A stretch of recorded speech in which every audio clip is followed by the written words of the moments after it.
when it's Okay.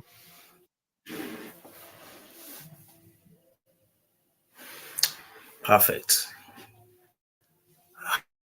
Hi, ladies and gentlemen. Good evening. I'm here again, your brother Edesi.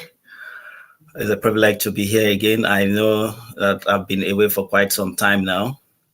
And to kickstart this meeting this evening, I want to, I know we're all in the mode of mourning our departed king, most especially the Abraham nation. We happen to lost our king this early hours of the morning, and 95 years old man who has been Oh, of wow. tremendous help to our community, the broad nation at large.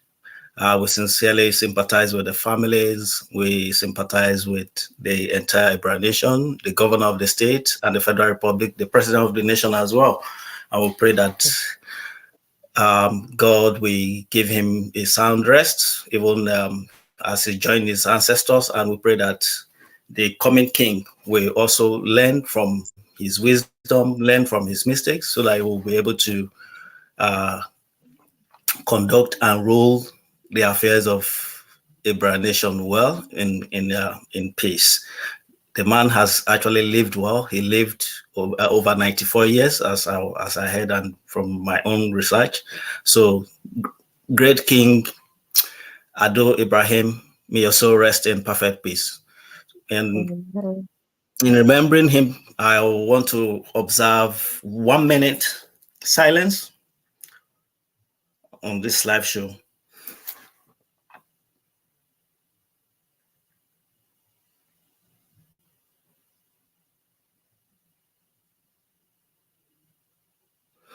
May the Lord rest his soul. All right. Mhm. Today, to kickstart our meeting today, I have my sister in the house. As it used to be, we don't just bring anybody here. We usually bring people who have walked the terrain, people who have seen UK from a different perspective, people who have the experience to share their uh, life experience, to share their what has been, how they've been able to transit from an immigrant to a permanent stayer. So today I have with me a custody nurse. He's not only a custody nurse, before he became a custody nurse, he was a student from Sudan, he was a registered nurse, and he's very brainy. So I want to encourage you all to listen attentively to my sister here, Mary, as she gave us a bit of her experience and how she's been able to manage herself in the UK. And the reason why we are doing this is because I know there are chunks of false information there. Even when I came, I didn't have these resources. And I was able to wiggle myself around the system, and I'm a bit informed on how to walk around the system today. And there are a lot of people who are still coming in, or those who are here, who at times they are anxious. They are not only anxious, they are despair. They are not only Mm. despair, they are confused because why? The Mm. cultural shock and all that. So the essence of creating this atmosphere or creating this opportunity is for us to pour out our heart and help people to walk the path that which we have walked. It is not an opportunity to create fear. Like I told somebody yesterday, last week, when I was talking about how my insurance that I paid for £800 for last year on the same car has been increased in doubles, like 1,006. Mhm. And I'm like, what is happening? Did I jam Mhm. truck? So It's if you don't inflation. get to have some of these information, how to navigate some of these things, you might not be able to get up the appropriate what's it called, price. Unfortunately, I was able to get something within that range, but it has to do a lot You of have to search. constant research through all markets and all that. So hello, my sister Mary, good to see you. Please, can you Ah, let us know who you the are, apart from your journey to navigate your ways around UK educational system, the work system, and the cultural system, and every other thing that you think will be of benefit to our people. okay. Hi everyone. My name is Mary, and as my brother have just said now, I'm currently a custody nurse, but before I got to where I am now, I've had to, again, like he's pointed out, do a lot of research, did a lot of jobs to get here. So it wasn't an overnight success. Um, I came into UK, I think I came into the UK in 2000. And of course, at the time I came, luckily I had some family members here, so I stayed with them at the time. So that, to be honest, made my life a little bit easier. And unfortunately, for those people coming here who don't have any family or friends that can sort of point or guide them in the right direction, it could be a little bit difficult. So yes, sometimes the pavement that, or the foundation that you start with, determines where you end up anyway. So yeah, I had my parents, because that's who they are to me. I had my parents here who sort of supported me throughout my period. But again, being that I was coming from Nigeria, as call it as a young lady, because I wasn't exactly a child, I was a young lady. So I kind of had a map out of what I wanted to do or how I see my life being. So I started college. So yes, I started college, and to be frankly, I was actually bullied as well, because I came in from Nigeria with my Nigerian accent. So a lot of the times during the teaching process, I was shying away from answering questions, because the few times I did try to answer questions in class, I was made a laughing stock. So that kind of put me away. But however, that didn't stop me from being passing my exams or being one of the smartest students there. So that gave me an anchor to read and be first in everything that I did. So, and of course, that ended up bringing more friends to me, because, or bringing more of my colleague students to me for me to assist them with their assignments. So I knew in that instant that at least I have one thing ahead of everybody else. So towards the end, I started making friends rather than making friends with my Nigerian friends or Nigerian people, which again was another thing, because a lot of Nigerians who are already here, when they see you as as a foreigner or as one of their own, they sort of shy away from you because you're just coming. Then they used to call us, what, there was a particular name they termed me then. Um, what is it? There was a tag that they labeled people like us who just came into UK then. Anyway, that was fine by me. Anyway, luckily the people that I got magneted to, let me use that word, because somehow I attract a certain type of people. So I ended up becoming friends with Ghanaian, Kenyan, South African, so other foreigners but my own people. So maybe with that as well, that exposed me to a lot more culture and a lot more ways that people are dealing with things in UK.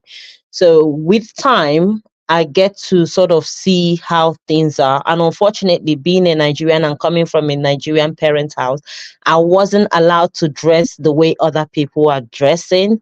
And of course, there are some certain things that I know that as much as my colleagues or my friends are doing it at school, I cannot come home and do them. So I still maintain that Nigerian upbringing, still went to church, still sort of like my live my own destiny rather than following them. Yes, that again didn't stop me from mingling with other people. And unfortunately, the school that I attended, the high school that I attended, was mostly filled with Muslims. So you can imagine being in the midst of these people and feeling alone at the same time. But like I said, I knew what I wanted out of life. So it never stopped me. Rather, I befriend them. Again, they said when you're in Rome, you have to behave like the Romans. So in order to know what they know, I had to gain a friend. And somehow being friends with them also exposed me to how are being done in UK and how everybody gets along. So having overcome that challenge of high school stage, went into college, and before you know it, I was again excelling in my study. Of course, being a student, of course, there is not every course that I passed, but I was doing enough to get me across to university. Now, I remember before making my decision for university, two of my parents are from different, should I call it, from different mindsets in terms of business and in terms of career. My father then wanted me to be a business person, and my mother wanted me to be a nurse. Now, in my entire life, I've never had anything to do with nursing. I hated blood to start with. I hated looking after people as well.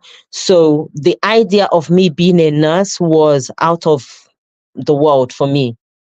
However, I've always seen myself as a manager of business, and my little whilst I was up, I missed the point. Whilst I was still in college, I was doing part-time job. So I had to get like work in a warehouse and then worked in clothing shops. So I started from there building my working history. It wasn't earning much, but this is why I said that unfortunately some of us coming in, the opportunity we have are different. So I wasn't earning to save, but I was earning to gain experience, to see how things are done. So having done that, and now my parents want me to do, my dad wanted me to be a business person. And that sounded very good because I'm working in a company that is very successful at the time. It's a sports world, sports shop. They sell a lot of things, and I saw how they are managing. To an extent, I was actually made a senior in the store. So I saw a lot of how things are done, and that gave me a lot of impression that I can handle anything business wise. And I was actually building my mentality now at this point was I'm going to be a manager for a shop. I don't know what the shop was going to be, but I knew I was going to be a manager. So I ended up picking up business study as a subject back at uni during the time for us to pick subjects. Done that, studied that for 3 years, passed very brilliantly. But after passing, this was where the challenge of life started. After passing my course, I was unable to get a job. No matter how much I tried to tweak my CV, to the extent I will borrow my friend's CV just to see if I'm doing something wrong. Imagine applying for millions and millions of jobs, and you wake up in the morning believing that something is going to come through with a lot of positive, and then next thing you're getting, I'm sorry, we do regret to inform you did not meet the criteria. Now, at that young stage, I'm now really anxious because I'm getting older as well. And where I'm seeing myself be in the next 5 years, then I wasn't going to achieve that by the amount of rejection letters I was getting. So now I'm becoming frustrated. I don't know what to do. However, whilst now I've completed my degree and in search of job, I was still carrying on with one of the company that I was working for. In the meantime, I didn't leave the company. So I just continued to work for them. By at this point now, I have moved out of my comfort zone. I've moved away from home. It wasn't the best decision at the time because I didn't have money for rent. I didn't know where I was going to start. But being at home was being sheltered. Being at home means that I have to do things according to the way my parents wanted it. For some, it's a good thing. You don't have to struggle. But again, like I said, I knew what I wanted to do. I knew where I want to see myself. And being sheltered was not part of it. So I ended up moving away from home to the extent that I had to move in with my friend. I didn't have money for rent, but they were happy to house me for 1 month whilst I carry on looking for work. So in the process of staying with my friends, I became more, I will use the word depressed. I became depressed because I'm broke. I am, and I don't go out. I'm not the party type. So the idea that my friends will wake up in the evening and say they want to go to party, it was good. But I'm not that type. I was never into that type of lifestyle. So they will go to party, I will be at home and I will be feeling depressed because I don't have money. And funny enough, I didn't have any boyfriend. Yes, I was pretty then. I was young, slim, tall. And by now I've developed the English accent. So I've got it all going, but I am broke.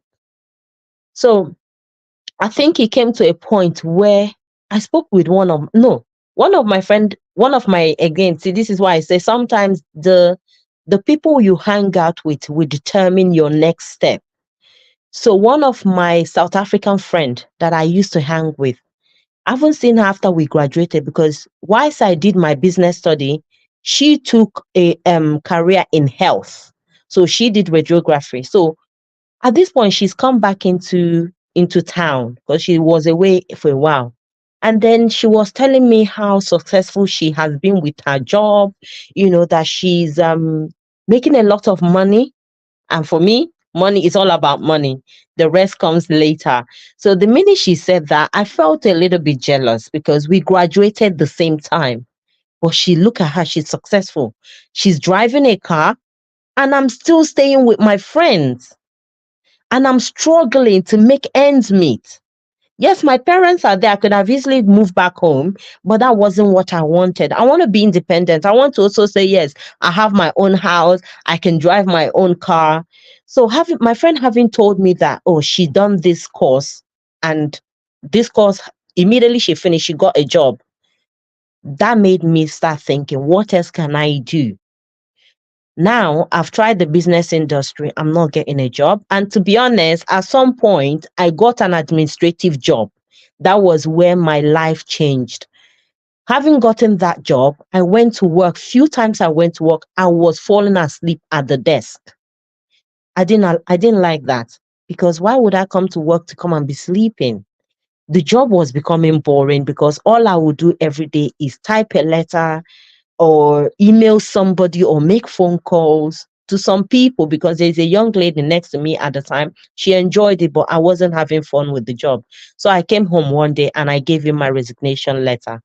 Having given my resignation letter, I then started thinking, what else can I do? And then for some reason, remember, I'm in between homes as well, or in between housing. At that point, there was a job being advertised. It's called living care work. Now, I don't have a boyfriend. Yes, I have my friends, but I thought about it. The job was paying 500 a week at the time. And you can go for like a whole month, or you can go for 2 weeks and come back. So I thought about it. I'm like, Mary, why not try it out? At least worst come to worst. If I don't like it, I come back to my house. But I took the job, and luckily the first people that I looked after, it was almost like it was God sent, because the couple, they were nice. They were independent with care. So they did everything for themselves. I didn't have to do anything. To be honest, I added so much weight. I became a size 16 because all I'm doing is waking up in the morning, having whatever that's already been bought in the house, watching TV, falling asleep. Life was good. To the extent that moving back to Luton, because that was where I used to live there, moving back to Luton was not in the picture anymore, because why should I? I have everything here. I'm not spending money, but I'm making money. That was where the idea started coming in. So I thought, okay, once I'm in this job, what else can I do to make more money? So I then decided that instead of being at home, adding weight and not doing anything, I will register for one accounting. I think it was a Cisco, or a payroll course, because then I was interested in HR jobs too.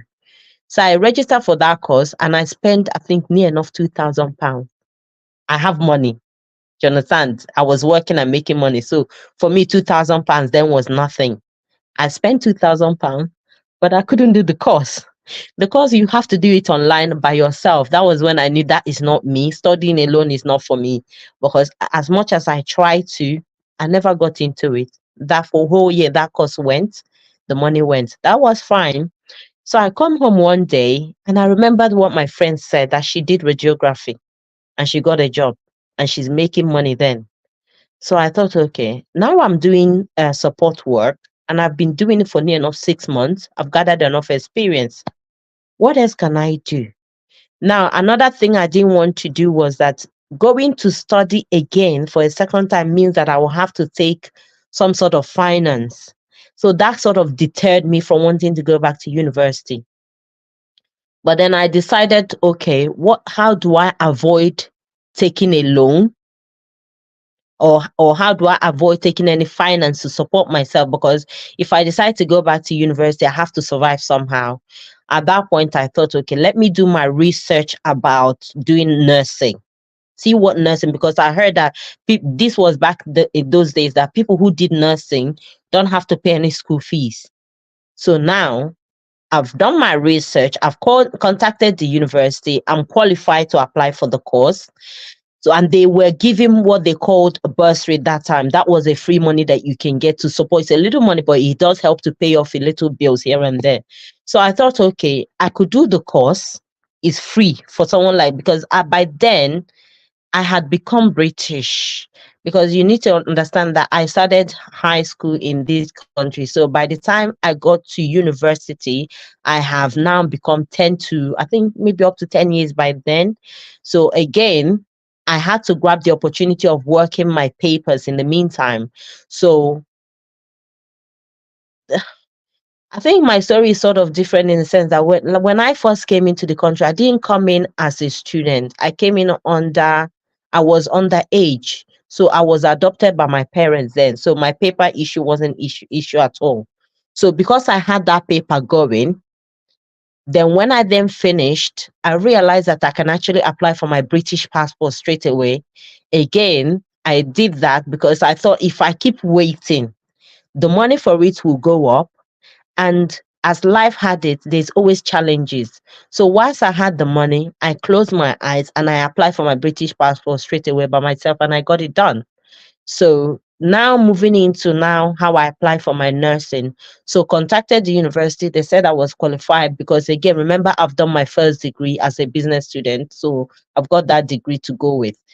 I got into study, started studying. So whilst I'm studying, I'm going to uni. And unfortunately, nursing in this country is very tasking. Anybody who have done nursing knows what I'm talking about. You're going to university at least 3 to 4 times a week, and you've got to go to what they call placement, which is going to nursing industries, i.e., hospitals or care homes, places like that, to learn, to have hands-on experience. So you'll probably do that again another 3 times a week. Whilst you're doing that 3 times a week, you've got essays, 1,005, 2,000, 10,000. All of this you've got to do whilst you're studying and whilst you're doing the placement. So what I had to do was, whilst I'm doing all that, I still have rent to pay. Yes, the money the government was giving me was enough, but it wasn't enough to pay my rent, and it wasn't enough to put food on my table. So whilst I'm doing that, in between the times I'm supposed to be having as days off, I will pick up extra shifts. Now I register with the places they send me for placement. I got to build rapport with them. So I register for what they call bank shift. It's like working as agency or part-time work there. So I registered there. So when I'm working, when I'm going for work, I would also carry I used to have a small laptop. So when I go for work, I'll carry my laptop. The minute I get a break time, I would just quickly jot down things that, because whilst I'm working, my brain is still working towards my assignment. So I'm writing down, documenting things that I'm thinking through and everything. So by the time I will come home in the morning, again, I hit night shift, but unfortunately, in this country, you can't avoid night shift. So when I come back in the morning, have my few hours nap, wake up, start on my assignment. Before you know it,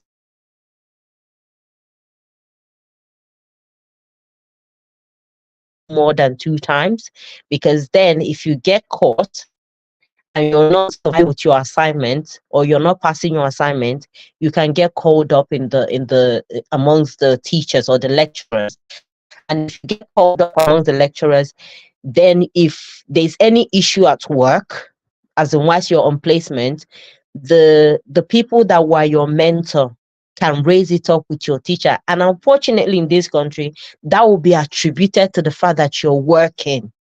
It's nothing to do with the amount of assignment you're giving. No, it's nothing to do with the amount of, placement. It's all about you, because you're working on the days you're supposed to rest.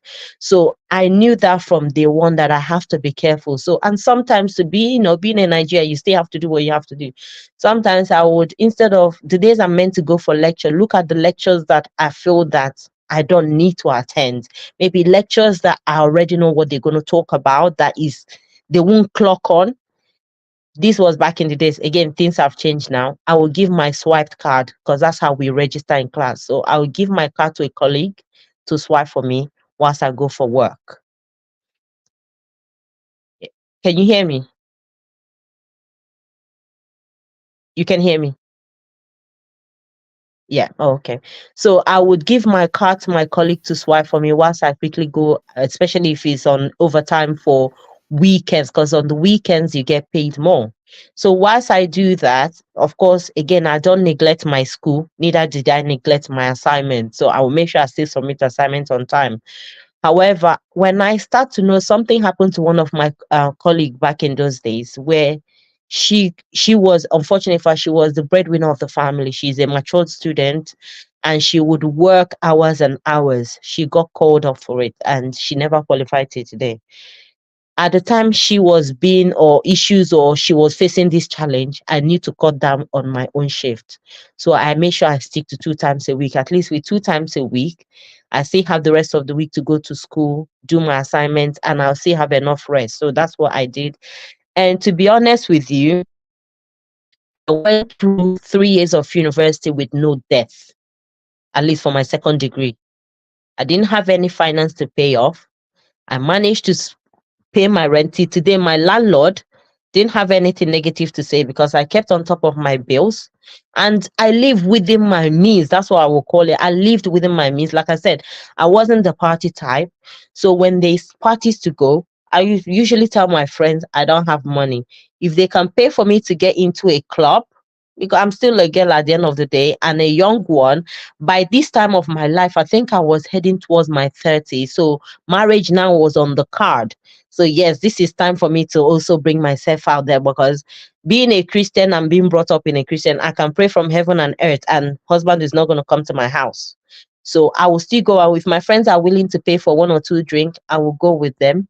Come back to my house. There was one particular incident. I will never forget that incident. Before I qualified for my nursing, I used to work for a makeup company. Now, that particular period, this my friend insisted that we have to go out. And I don't go out that much, and it's winter time. But she insisted, so I followed her out. And the next day I have to work. Now I did tell her that I was working the next day, but she's used to going out the days before and still going to work, and she's fine. So I thought, Mary, you cannot be a sawdust. You've got to follow, because at the end of the day, you've been given an excuse. You don't go out. You don't go out. I followed that out. The next day, I'm supposed to go to work. In the morning, it was fine. I woke up, dressed up, went to work. Before 9 o'clock, I started cursing the day I was born, because not only was I tired, I felt sick. I could not focus on the job I'm doing. And funny enough, I was a lone worker. So nobody to replace me. My God.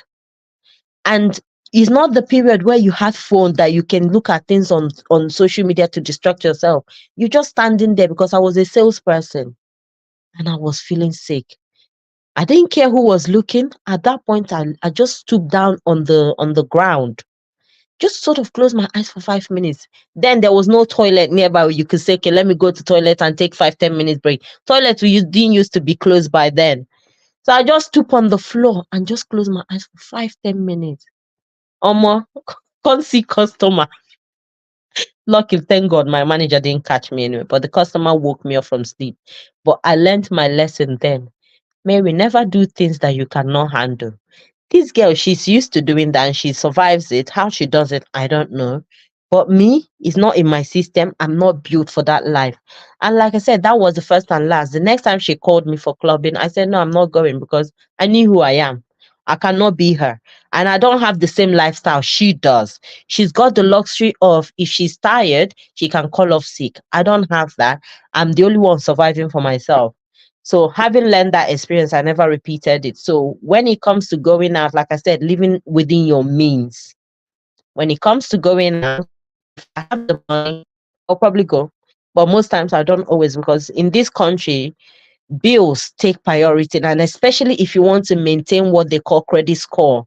If you have, like I said, I knew what I wanted. Again, it's about knowing what you wanted. If you know what you wanted, you will know how to get to it. I knew in this country that having bad credit, I mean, when I mean bad credit, not paying your rent, not paying your, it could reflect you in your future, and it could affect how you end up in future. So I maintained all of that. No matter whatever I am doing, even till now, my husband probably will say, Mary, you're always too anxious about a lot of things. But it's because I still have an aim to get to. So I always make sure my bills are paid. I don't owe, and I wasn't into the latest phone, because by now latest phone is coming out, latest TV was coming out. People want to live in a one bedroom flat. Then a young girl wants to see herself established with cars and everything. I wanted all of that. But if I was to have all of that, I wouldn't have savings. And if I don't have savings, I won't be able to buy my future house. So I knew these are the things that will come with time.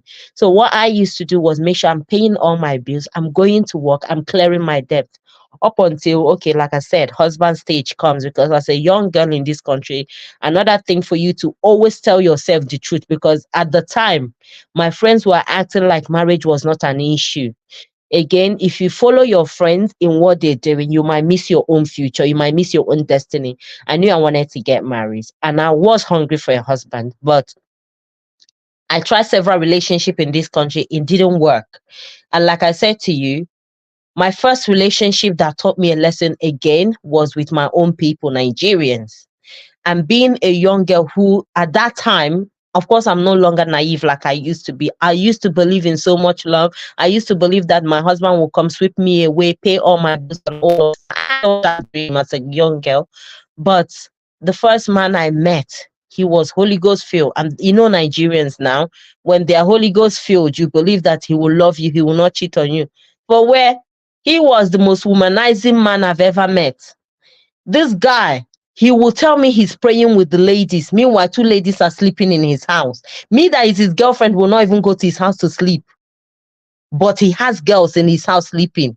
And being the mumu that I used to be then, I would even cook soup for him. Do you understand? Because here I am thinking my boyfriend doesn't have money. Let me support him. My dear girls, if you're like me, hustling by yourself, don't be holding your breath for any man. I'm sorry. Even if he promises you love, promises you marriage, I will say if he loves you that much, let him get married to you. But at the same time, don't rush into marriage, because another truth of the matter is, as desperate as I was then, I personally believe that I was attracting the wrong ones. And in the midst of attracting the wrong ones, I was willing to work, save, and build us up. That cost me a lot. And for a lot of relationship, I still believe in that naivety where I felt like as a young girl in this country, after all, by this stage now, I'm established. Besides, I'm British. Yes, I don't go about telling people I was British then, but anybody who dated me had known my history enough to know that I am well established. So yes, there was that issue of I can marry her and my problem will be solved. But for me, to be honest, it wasn't an issue. I thought if he loved me enough, no problem. Do you understand? But God knew my heart towards all these guys and was exposing them one by one. So this one was a womanizing man, having all these women here, whilst I'm going to work, feeding him, clearing a lot of his bills. Then the second one, after, to be honest with you, after the Nigerian guy, I decided, okay, hands off from Nigeria. Let me try other race. And I dated I think I dated a mixed race guy anyway. And to be honest, I thought that he loved me as well. But I think I got told that I am very I'm very outspoken. When things doesn't go my way, I don't tolerate rubbish. Which till today is still who I am anyway, because I don't have time to beat about the bush. So the guy I was dating at the time was very quiet. He's a very introvert sort of human being. We don't really chat much. And being stupid and being very desperate for marriage, kept believing that he would change or something will happen, up until right under my nose he got married. I got to find out from my own neighbor, somebody I'm living with. I didn't know that. So what I'm trying to say is that being a young girl who is just coming to UK or going to any abroad country, you're looking for love. In the process of looking for love, you're still looking to establish your path in that country. But what I will say is, when you're doing all of this, as my people will say, shine your eyes. All that glitters is not gold. If a man truly loves you, you need to make sure that he knows the people that are your connection, your network. One. Two, he must have an accountability person. Because I think what used to save me from all this is that, thank God, as much as I still want to say it, I belonged to a church then. And a lot of the older people in that church were my parents, they were my aunties.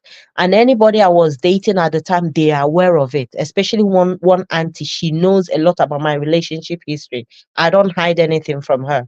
So she would sort of see my, should I call it my hindsight, where I wasn't able to see. And she would warn me.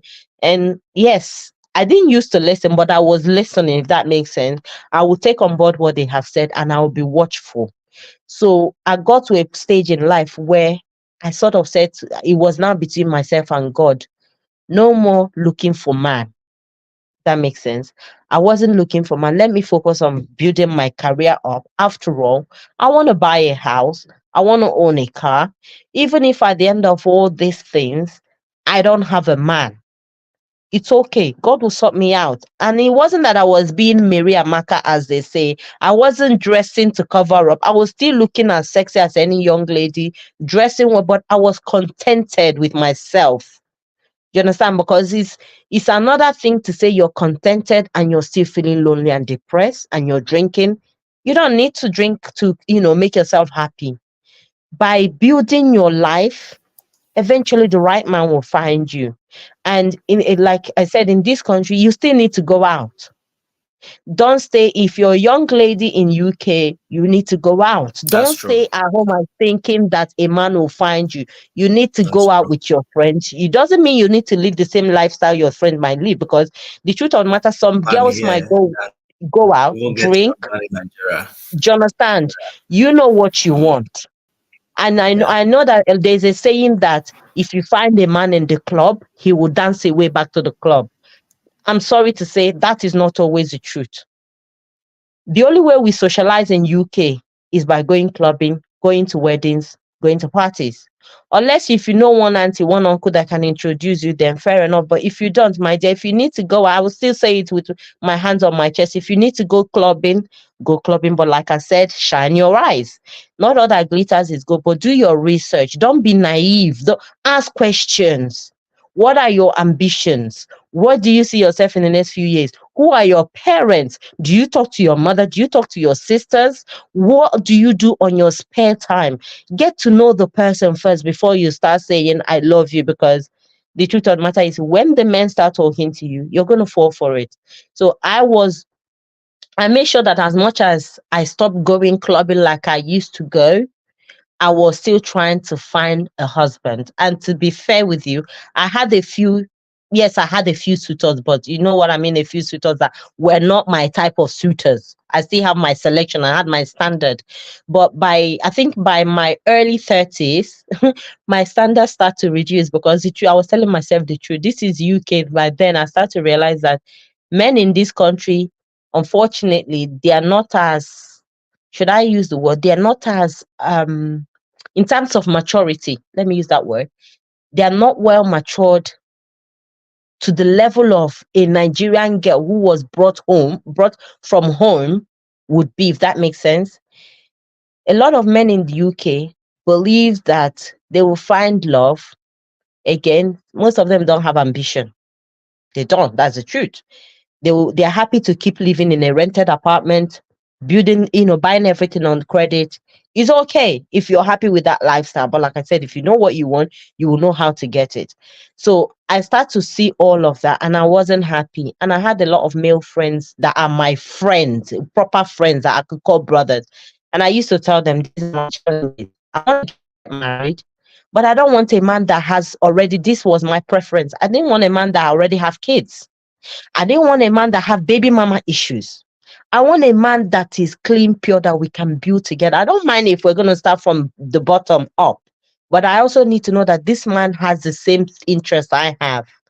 And yes, my friends then will listen, but at the end of the day, they will try being, because the truth is that these men that I have as friends, they also have baby mama drama, or they have some sort of women issue going on.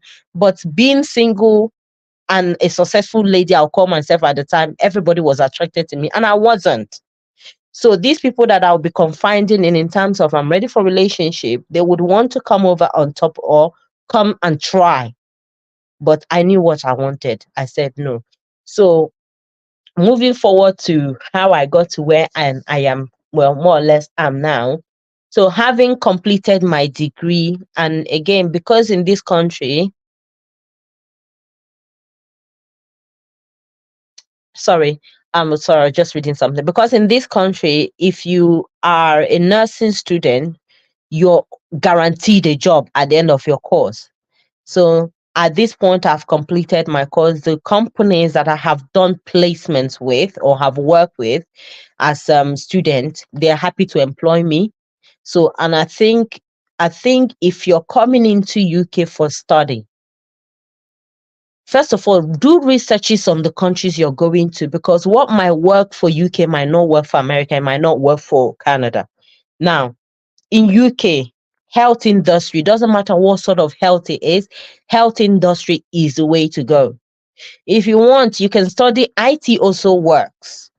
And but if you want to study anything business wise, my dear, you're wasting your money and you're wasting your time, because you're going to finish this course and you're going to just be sitting at home counting the money you've wasted. So the country, if you want to go to any abroad country, look at what is working. Yes, it might look attractive to tell your parents you're a lawyer, you're a business person, but is that what the country is seeking? So find out, does this country want this and that? And if you can find, if that's what the country wants, then you can apply for the course. Unfortunately, sometimes the money comes into it as per how much the school fees are. But if it is worth saving for another 2 3 years to apply for that course, I will say do it. Don't just come in and do, because a few months back, thank God now UK has cut it off. But a few months back, a lot of Nigerians are wasting money coming here to do management. What are you going to do with management? What are you going to do with business study? You're not going to run a company. So look into health industry, look into IT, look into even cleaning. I'm sorry, yes, cleaning works in this country, but there's ways that it works that you can do things like what they call scrap yard. You can build yourself up. You don't have to have posh degree to be able to build yourself up. So I would say do research on what works for the country. Otherwise, you find that 1 year after doing your masters, you're going to be broke and you're still owing people money, which then brings me to an example that I'm going to bring in much later. So do all your research, and then that way you will know what you want to do. So having done this course, because remember for my own case, it was different because I was brought in by my parents, who obviously I did business study, didn't work. And the truth of the matter is, within 1 year of completing my business study degree, that's when I knew that I'm not cut out for business. So I still have opportunity to go back to university, because it was a matter of, shall I just keep surviving, or should I close eyes, go back for another 3 years degree? And it wasn't an easy decision, because in the process of saying all this, I still have people back in Nigeria that I'm supporting. So imagine 3 years of university with no money. But it was a matter of, if I can kill two birds with one stone, then I would have done what I wanted to do. Otherwise, few years from now, I'll be regretting why I didn't do that nursing course. And thank God I did it, because remember what I said, my nursing course didn't cost me money. It was free. But I believe in this generation now, a lot of nursing students are paying for their school fees. So it's again knowing when opportunity strikes and taking it. If you're going to wait and keep saying, if I go now, if I start this business today or do this, I will be 40, so I won't have time. Or if I borrow this money today, I won't pay you back. My dear, two things are involved. If you don't do what you need to do now, 3 4 years from now, you're going to regret not doing it. In terms of borrowing money in UK, I was never one to borrow money. Like I said, I live within my means. Even if it's £10, I'm sorry. I don't borrow money, because if I borrow money, I can never give you back. Because problem day, I have to pay this, I have to pay that. So therefore, I don't have to live big. So if it's £1, I manage £1 until I do another shift. So this is what I'm trying to say to you guys. If you have to live in a 1 bedroom shared apartment, for now, do it. You don't need to get a studio flat. Studio flat is going to cost you more money. All in the name of, I like my independency. That's your prerogative. You will pay more money. You don't need to get 1 bedroom flat all in the name of I want to take pictures to show back home. My dear, it's you that will suffer it in the end. So learn to cut your bills for the process. For now, it's not for a long time. It's for now until you establish yourself. So having completed my course, of course, I got a job. Having gotten a job, I worked. Now, in the process of working, you need to make connection, network, build, talk to people. Don't just be like, oh, I don't want problem at work. If you're a reserved person, you're going to be a reserved person for a long time. An opportunity will come and pass you by. I went in. I went into work, and the people that were my friends again were Filipinos. They were my best of friends because they always say, why do you want to keep, how do they say, why do you want to keep staying in a position that you know will not push you forward? My people are good people, oh, but this is UK. I am not here to meet Nigerians, and I am not here to build Nigerian friends. I already have them. I know our process, I know our thinking. So mingle with other culture. And if you've got, I'm sorry, because I know one person that says, oh, I don't like talking to Pakistan. I don't like talking to Chinese. My dear, that mentality, leave it where it is. If you're in abroad, mingle with everybody because you don't know whose knowledge will help you move forward. So when I started working, I was working and my friends were Filipinos, they were Asians. So those are the two, because on my word, those are the two, and Zimbabweans. So I started off on elderly ward, and again, as a new student, you've got to establish yourself before you can move up to any other place anyway. Stayed in that place for like a few years. And I started thinking, okay, I can't be in the level that I am now. I need to move up. Yes, I enjoyed my place of work. But at the same time, though, what got me was the money. I will work a lot of hours. The money will be rubbish at the end of the day. Yes, he pays my bill, he pays my rent. I still manage to have small change to send back home. But at the end of the day, it's not enough for me to look at my account and smile. So, but at the same time, I want money. I still want a career, still want to push forward. So from there, I moved up to another ward with a different specialty because I want to build my skill. The more skills you have, again, that's another experience. The more skills you have in what you're doing, the more employers will take you like cake. So when you're working in any job, be looking for opportunity. And this opportunity, even if you don't have it, study it online. If it's free, look for free courses online because I still do them. There are a lot of free courses you can do. Yes, it's small courses, but do it. Build up your CV.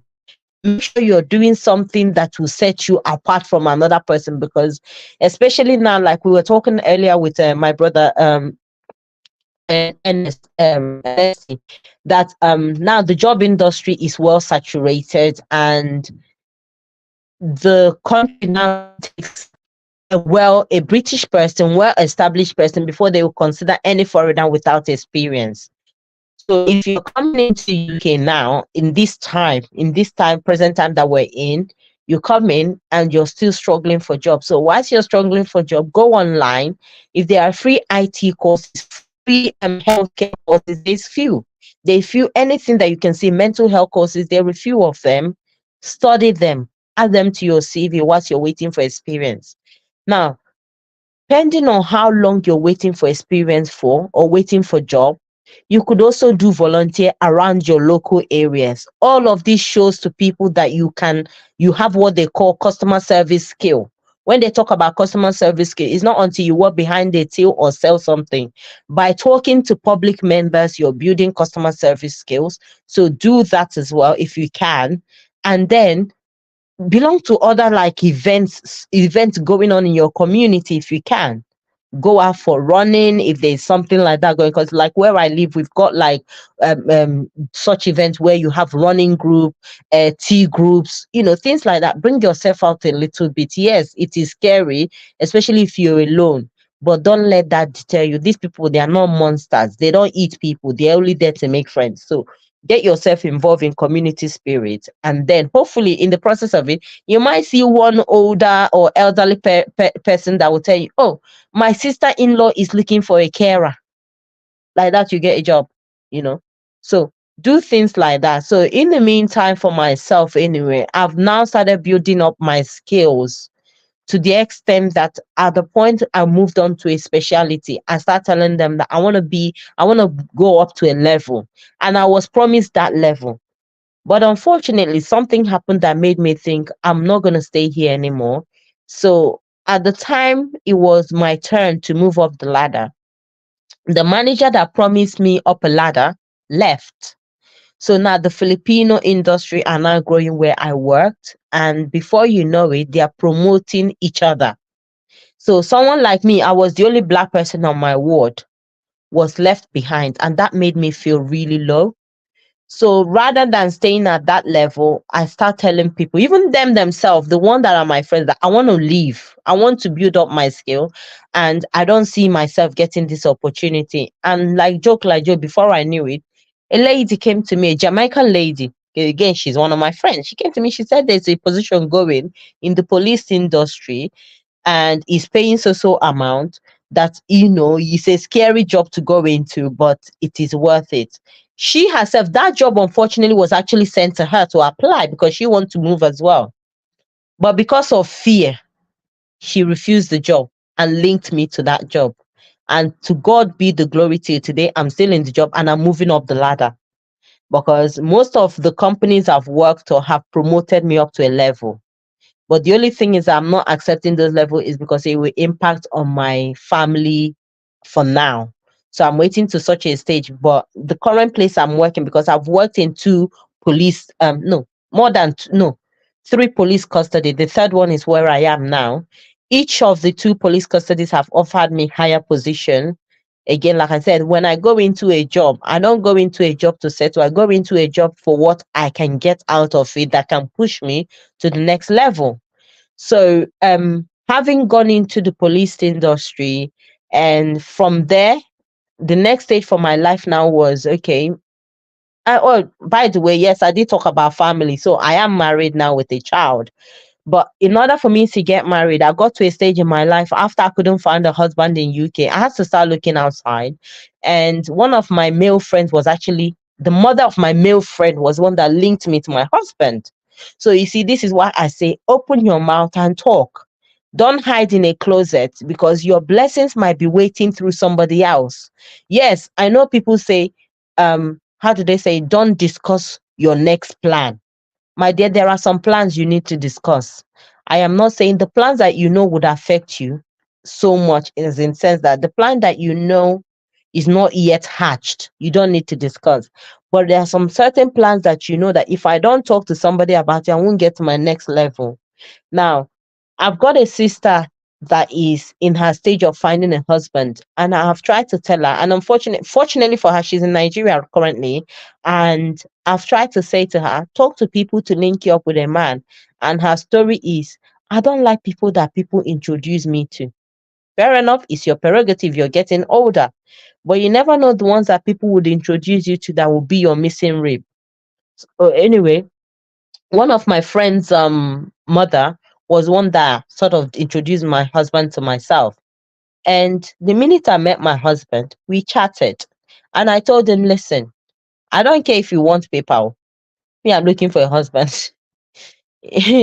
I'm sure it sounded strange to my husband, but I said to him that I'm not looking for a boyfriend and I'm not looking for let's see how it goes. I want marriage, and I want marriage within 3 months of us chatting, and I want a husband that will come to UK, not the one that I'll be doing to and fro. Me, I don't get the strength, I don't get the money.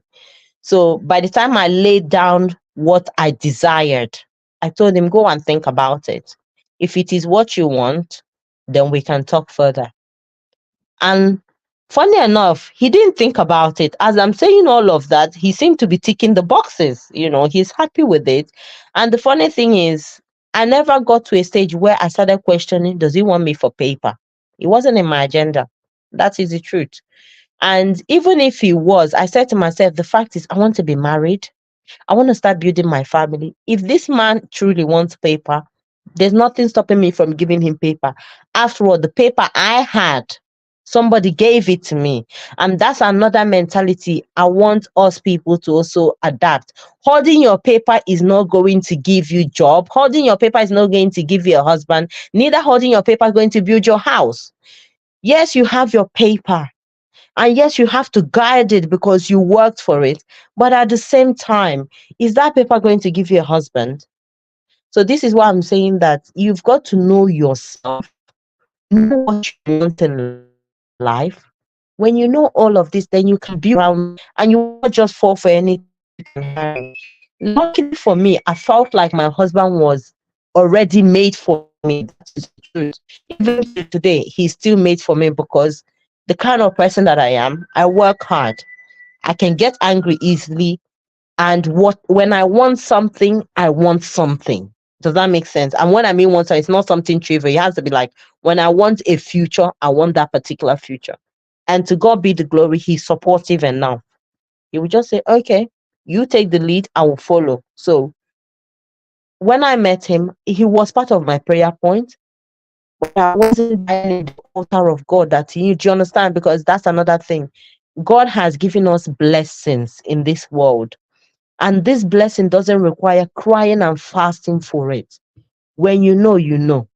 So go with it. Do you understand? But like I said, do your research. So when I met my husband, I don't know him from anywhere, but I asked a few questions and I got the right answers. Like I said, I don't want baby mama drama. If that's for you, no problem. But I asked all of what I needed to know. Got to Nigeria. My husband that I've never met for the first, that was the first time I met him at the airport, he proposed and I accepted. The rest is history.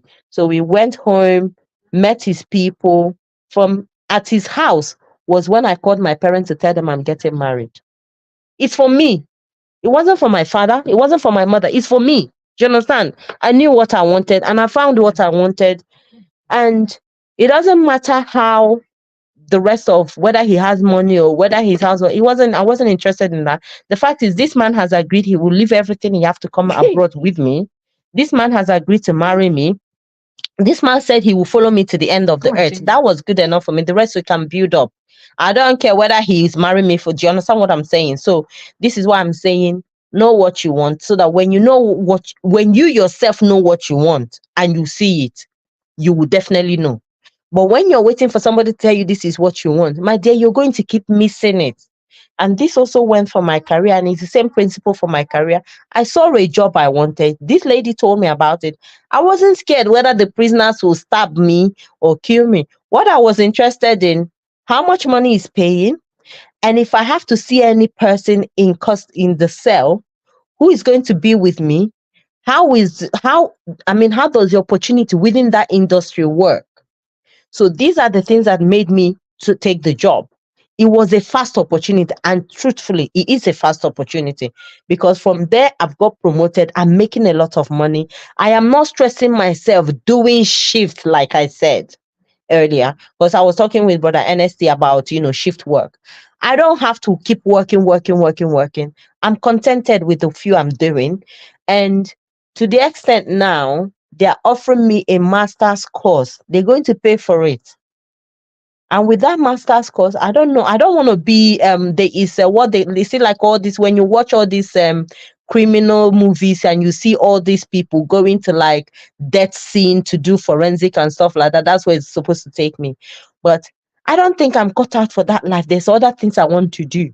But I'm grabbing the course. I'm grabbing that opportunity, adding it to my CV whilst I move up to my next career level. Because so this is what I'm saying is think fast and think smartly. Unfortunately, for us in UK or for us migrating to UK or for a lot of Nigerian in UK, it's not about praying and fasting. UK is built, already established. It's about talking to people and getting to know what they know. You don't need to be in the altar of God, fasting and praying for what is already in front of you. I am not saying don't be a Christian, and I'm not saying don't pray. Prayer is good because God will touch the heart of men to favor you. But as God has said that, God has also said the blessings you need is around you. You just have to tap into it. And that is how it is in UK. Now, for those people who have paid or who are on a different pathway. When I'm talking about pathway, I'm talking about people who don't have sponsorship in UK, people who don't have friends in UK. Now there are two ways to that. When you come into UK, don't be stuck in I have thousands of pounds to pay. You already knew that before you applied. So rather than dwelling on what you don't have, dwell on what you can establish. Start looking into which company is sponsoring. And if you find company that is sponsoring, talk, email. The one thing in UK is they will never not answer your email. And they will never tell you, don't talk to me. Email and find that I'm doing ABCD course and I would like to work for you. At the end of the day, I heard you're sponsoring. How does it work? You might find that they will say, okay, finish your course first and then come, we'll recruit you. That's a promising company there. Build them up, write them, remember the companies. After you finish, and another thing is, once you're here hustling, again, take any jobs. The job doesn't have to be care work, it doesn't have to be working in an office, cleaning, looking after children if there's neighbors looking. The other day I was saying to my husband, I can't believe somebody charges £12 per hour to look after my child. And I'm going for work for 12 hours. Do you know how much that money is? That's what they will pay for a proper job. So what is it? And the good thing about some certain I used to ask. I used to ask the lady to come and clean our house for us. Mhm. £15 per hour untaxed money. There you And I'm go. like, but I go out there and get paid either 14 or £15. £13 Do you for an understand? hour. Honestly, I said, ah, no, it's I can't do that. shocking. You Mm. see, it's shocking. And the irony of this type of job is, whilst you're doing it in their comfort zone, you can still do your studying. If you're coming to my house to babysit, for someone like me, I've already made my child's food. All you're doing is ensuring her safety. Do your assignment, watch TV, eat whatever you like. So there are jobs like that, and you're making money. You're clear again, like I said, work within your means. You're making money doesn't mean buying the latest dress or the latest hair extension. Ladies, it's not about buying wigs. It's not about buying the latest high heel or latest tights. It's about paying your fees. It's about saving, because the more money you have, the more money you can clear your debt and the more money you can get on the next stage of your visa. Just in case you're not having sponsorship. So you've got to think outside of the box. And whilst you're doing that, you're looking around for husband. And for my people, for my people, it's not about looking for a Nigerian man. Mm?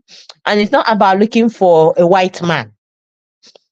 It's about looking for, and for men, it also goes for you. Please, it mustn't be Oyibo, it mustn't be Chinese. Do you understand? And it mustn't even be somebody who has, because I have a particular person. He didn't have papers when he came into UK. He was studying, and whilst he was studying, he got. In fact, it was. I will tell you this one from my own personal story. My husband's cousin came into UK to study. Whilst he was doing his masters, that's when he met my husband, because he lived in London. My husband lived there. He never knew my husband came to UK. And somehow through Facebook, they discovered each other. When he came and met me, and it was the first time he was meeting me as in-law. When he came and met me, he told my husband he's looking for a wife. He would like to settle down. And like joke, oh, my husband introduced him to a lady. Before you know it, they're planning family life and everything. And guess what? The lady doesn't have paper in UK. He too does not have paper in UK. But guess what today? The lady is British. He's got the best job. This job is not tasking and he's making money. They've got two kids together. What I'm trying to say is build. It doesn't have to be until I have a British person to build. Have a vision. Let your vision work. And meet somebody that can work with you, because ladies are looking for somebody who has paper. Men are looking for somebody who. What happens if you don't find that person? What then? You understand? So it's about, if both of you have the same vision, you can both be looking for the same place, but safe. If one person gather it, the person that have it can support the person that don't. So what I'm saying to you, in this country, there's opportunities. Don't let it go to waste. Yes, things are hard now, and it may feel like I might not be able to get there. Now, this also help for those who are also like, oh, you're talking without knowing what you're talking. Yesterday, I was saying to my brother that I met this guy yesterday. There's three of us on a table with different life experience in UK. I'm what they will call the should I say the young established one in UK. The other man is the old retired one from South Africa, and then the last guy sitting in the same table was a Nigerian guy who has been here for 2 years with 4 kids and a wife. Now, the retired person was saying that, oh, he doesn't, that we are packing, or basically he made a joke like, oh, are you packing shift or something like that. So I left. I said, no, I don't have to pack shift. I've passed the stage of packing shift, which to God be to glory. I have. Yes, I'm still working towards other things, but I don't have to keep killing myself in the name of I need to keep working to have money. You get one thing with UK is you get to a stage in life where you realize that the more you keep working, the more problem you will keep having.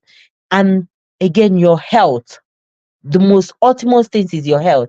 And I'm sure a lot of you guys are aware of people now, especially Nigerians, who are found dead in their houses. And these people are people who just came into UK within 2-3 years ago, or things like that. So what that means is that you come in with mentality is, let me be working and working and working. Let me make money. But in the process of doing this thing, you're neglecting yourself. At least from a nursing point of view, you're required to sleep a whole 6 to 8 hours for your body to rejuvenate. And if you're sleeping 4 hours every single day of the week for 7 days, what do you think is doing to your internal organs? Tomorrow they will say your enemy have arthritis, or your enemy has high blood pressure, or your enemy is suffering from one kind of acute illness that you need to rely on medication to be able to survive. Don't do that to yourself. It's not worth it. Do the shift. Yes, you have problem back home. I have one. And I'm not lying to you. I still send money home. But I've gotten to the stage where I say to them, I don't have. And somehow they're still surviving. They're still eating. They're still paying their rent. So if you die, and one of my brother will tell you, if he can talk to you today, he will tell you that I used to tell him that if I die today, how would you survive? And he used to say, no, sister, you won't die. I said, no, I don't need to hear that, because that's how you guys are deceiving people, and they will keep working until they are dead. So no, it's not about I will not die. I'm a human being like you. That I am here working doesn't mean that I don't know how to rest. If I have you, whatever your needs are, so far as that needs, they are more of what we consider want rather than a need. It can wait.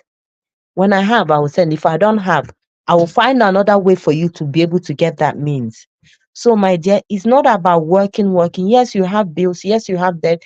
And one thing I understood from one of my friends who also migrated here is that she said that universities now, or maybe the one she's in, I don't know if yours will do that, but you can talk to them, can allow her or give them a grace period. They can pay, when I mean installment, if let's say you have 1,000, you're supposed to pay £1,000, you can actually make every month make £200 rather than waiting for that £1,000 to pay, which is a lot.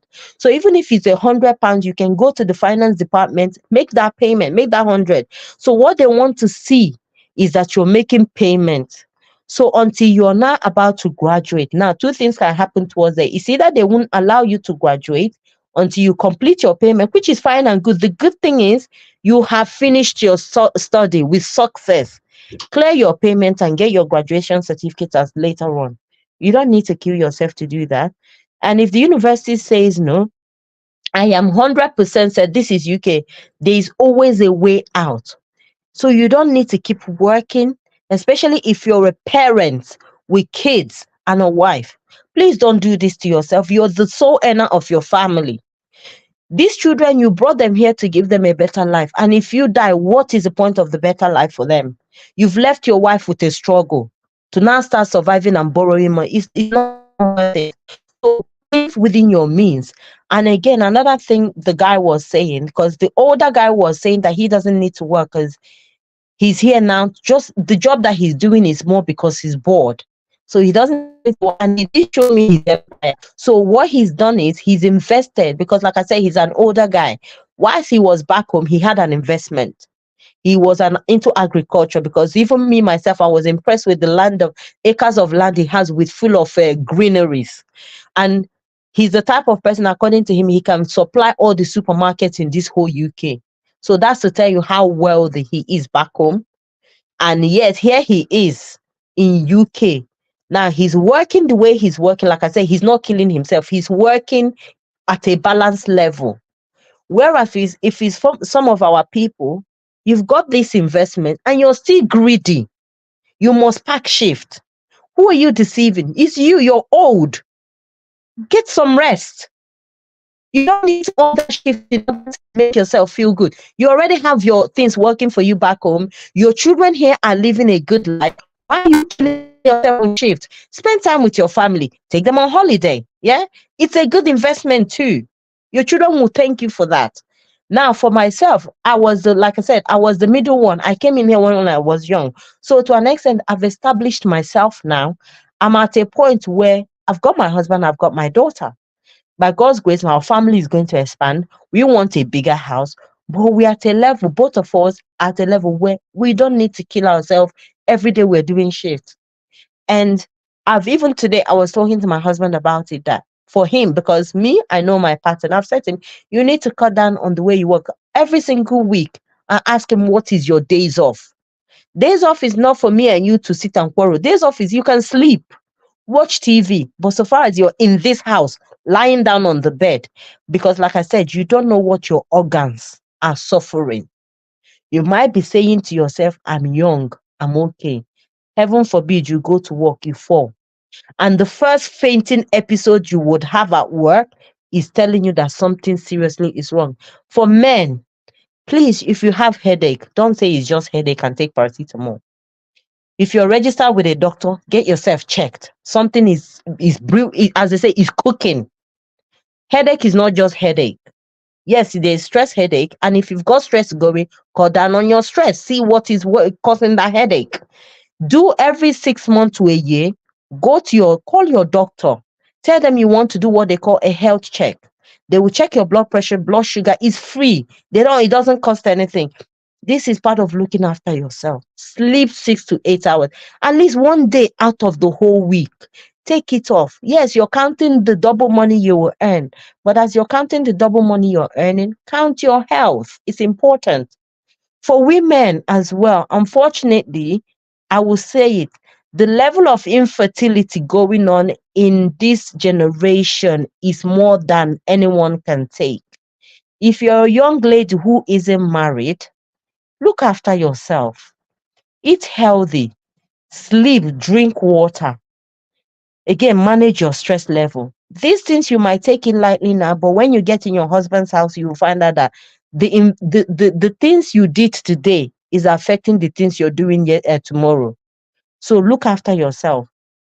For the ones married with kids, there is you and your wife.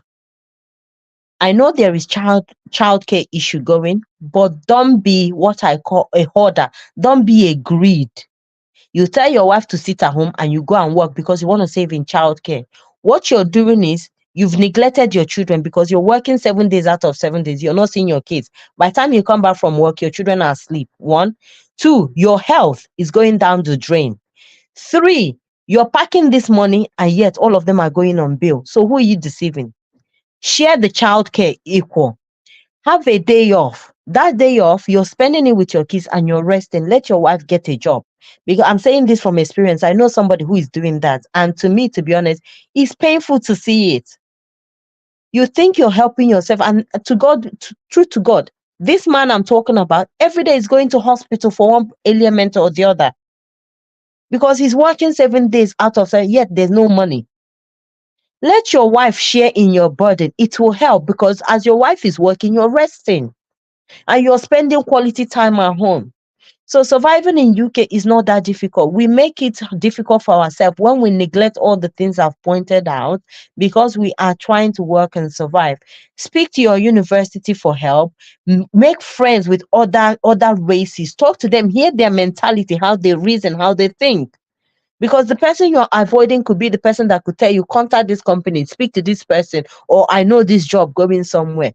Talk, speak. Don't just go to work and close mouth. Or I don't want to associate with anybody. I'm here to do my job and go home. My dear, you're gradually taking your destiny away from whatever God is pointing to you. And if you're a Christian, because I'm one and I read my Bible, a lot of successful people in the Bible had to open mouth to speak. And that was how they knew where to go for success or where to go for land. They were talking. They didn't just, even when God instructed them, they had to ask questions. And then from there, they gather more ideas. So speak. Let somebody help you. Don't just be in silence. And when I'm talking about somebody helping, I'm not talking about borrowing, please. Well, not just because we are already here established doesn't mean we have money saved in our account that we can just lend out. No, we too, we have our own problem. But the difference between you and I is that we know how to handle our issues now. We don't need to keep working. We know how to eat whatever we have and manage it, and it's fine, you know. And another thing the guy pointed out, the older guy pointed out, is that the lifestyle in this country is killing, in the sense that if you were back home, you don't need to knock to go and visit your friend. And I take that on board. But I said to him, that was back home, because back home, people already bought their house or built from scratch. They don't have to pay rent in their houses or mortgage in their houses. So it's guaranteed that the Peter you're looking for is sat in his house watching TV. Because guess what? The job back home is 9 to 5. So he's at home in the evening. On the weekends, he's at home. But in this country, even if I'm free, for example, today I've been at home. Unfortunately, I cannot go to my friend's house because my friend might be working the days I'm at home. Does that make sense? The days I'm off is the day they are working. The days they're off. So it doesn't mean they are not at home. Lifestyle in UK works if you follow it properly. And if you both make plans, you can still meet up with your friend, even if it's once a year. There's one thing I like about Filipino community, and I wish we can adopt it, but I think because of how we live, the Filipinos, as much as they have their various jobs, but they live within their own community, in the sense that, say, if you're living in Luton, I will move to Luton. My other family members will come, your friends, so everybody will live in Luton. So once a week, they meet up. They always have time, they meet up. And they will purposely request that day off. It's intentional. But we don't do that because we are packing shift. You understand? So that is how they're building their community. I follow these people on the page, and these are the people that I left work since 10 years ago till today. They're still building their community. Festive season, like, okay, we don't celebrate Halloween, but funny enough, they've turned Halloween into a positive thing, because I saw it on Facebook. They turn it into a friendship day. So all the friends, family, kids, everybody came together. They're eating together. Christmas, they do that. Do you understand? So they're building their community. They're not feeling the same stress you and I are feeling. So what I'm trying to say is, if it's just your family you have a friendship day with your family. It doesn't have to be until what's his name? One friend from another town come that you have a family. Create something, make it work for you. Because one thing the other guy was saying, that he doesn't like UK, which is the guy that was 2 years in this country, was crying out that he doesn't like UK because of the lifestyle. I said to him, no, you're the one that is saying it, because you've not yet established a pattern. You keep waiting until somebody visits you before you enjoy it. You can enjoy. You've got 4 kids. You know what it means to be blessed by 4 kids and a wife, and you have a house. My dear, order McDonald's, order a Domino's, put a movie on. Everybody sit in the living room, watch it, talk, laugh. Before you know it, your stress will be gone. Your money problem will be gone. Do you understand? So make do with what you have. That's what I have to say. Because if you're waiting until somebody will come and borrow you £100, my dear, everybody get their own problem. I've been talking for so long. I'm so sorry, guys. No, Mm. you see, I didn't at the point I didn't want to cut you off, because what I discovered through while we were talking was you were touching every part and parcel of the question I intend to ask you. So you have Mm-mm. virtually visited all the questions I wrote here, information that I was going to draw out from you. You've talked about your immigration history. You've talked about what's called job swapping. You've talked about what's called networking support system. You've even talked about the healthcare, how people can access look after their well-being and all that. So it's a great outing for us this evening. I think the Mm, question I would really love to quickly point out for you before we leave is an aspect of immigration. I know that you came through different routes, like your mm, parents brought you here, and but mm. you over the period of time you've had an overview of experiencing bringing your spouse, supporting your siblings to move on. Um, how have you been able to keep abreast of them, getting to know the changes in the policies of immigrations, uh, in terms of when their paper is due to renew? How were you able to keep abreast of all of that? Okay. Again, this is why where social media is very good. So social media can be important, or it can be negative, or it can be positive. So for someone Mm, like me, because I work full time, I'm a mother as well as a wife. So for a Nigerian person, you know that what that means. There's hardly any time to sit around and just, not do anything. So when I'm at work, I use the opportunity to look into, like you said, now because my husband was a spouse to me. So at the time I was doing his papers, I would sit on go on government websites, look at things to do with spousal visas and stuff like that. So that way I'm keeping abreast. understood. Unfortunately, I'm not a news person. I don't watch news to hear what's going on. So, and I don't have that time. So, but usually I will talk to people, again, talking. There are a few of my friends who are under the same situation at the time. I will speak to them because the possibility of talking is that one uncle somewhere is helping one of my friend, or one lawyer, or one person knows a lawyer who is, guiding them through. So the information gathered would inform my decision on how I go about my own things.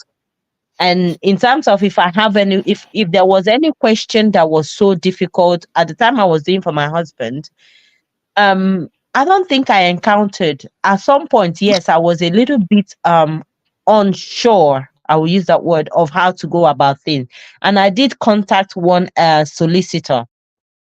I had gathered all my evidence anyway. I just needed somebody to look through to tell me, yes, Mary, you're doing the right thing. But the lawyer was going to charge me about just £600 to look at a paper that I've already compiled. I just needed yes or no, you know. So I was a little bit upset by it because I'm like, I've done the hard work. So and again, that was a challenge for me. So when she told me that money, I said, okay, no problem. I'll contact you again. I went back again on the government website.